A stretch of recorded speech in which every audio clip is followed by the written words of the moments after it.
Hello வாங்க chicken pakodi அதெல்லாம் குட்டிதான் bro இந்த வீடியோ பாரு இவங்கள மாதிரி நீ பண்ணுவேன் நல்லா இருக்கும். எனக்கு ஆக்டிங் வராதடா. நீ ஆக்ட் பண்ண வேணாம், உனக்கு தான் சமைக்க தெரியும்ல. நீ நான் ஆக்ட் பண்ணிக்கிறேன். ஒரு புது விதமான கொம்போ நல்லா இருக்கும். அப்படியா? என்ன சொல்ற? சரி ட்ரை பண்ணுவோம். வாங்க பார்க்கலாம். ப்ரோ ப்ரோ ப்ரோ ப்ரோ என்ன சமைக்க போற? ரசம் வைக்க போறேன்.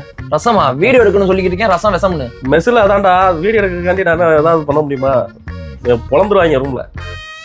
நான் இப்போ ரசம் வைக்கிறேன், நீ ஏதாவது மேட்ச் பண்ணி போட்டு விட்டுரு.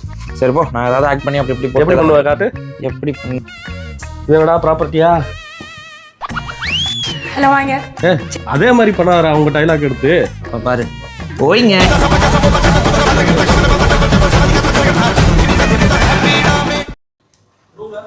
இந்த வெயில் காலத்துல உனக்கு தடுவும் பிடிச்சிருக்குன்னு சொன்னீல அன்னைக்கு? இல்ல நான் சொல்லலையே. நீ சொன்ன அன்னைக்கு, நீ சொன்ன இப்ப நான் உனக்கு ரசம் வச்சு தரேன், எப்படின்னு பார்த்து கத்துக்க. அன்னைக்கு சொன்னா இன்னைக்கு ரசம் வச்சு தருவியா எனக்கு?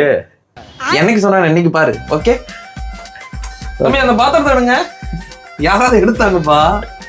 பேச்சுலர்ஸ் உங்களுக்காக தான் நான் இன்னைக்கு ரசமே பண்ண போறேன்.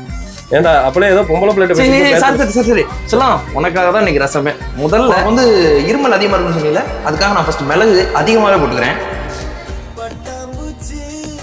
அப்புறம் வந்து சோம்பு கொஞ்சம் அதிகமாகவே நீ சேர்த்துக்க, ஏன்னா அப்பதான் அதான் நல்லது.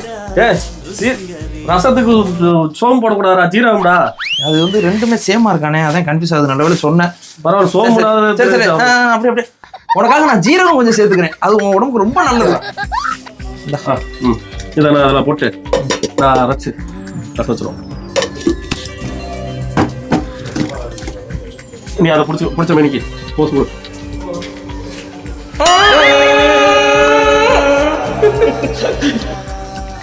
ரசம் ரெடி ஆயிடுச்சு, நீ இப்ப சாப்பிடுற. ரசம் இப்பதானே புளியை கரைச்சிருக்கேன், ரசமே வைக்கிறடா.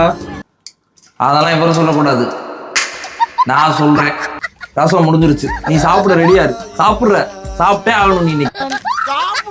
வேண்டாம்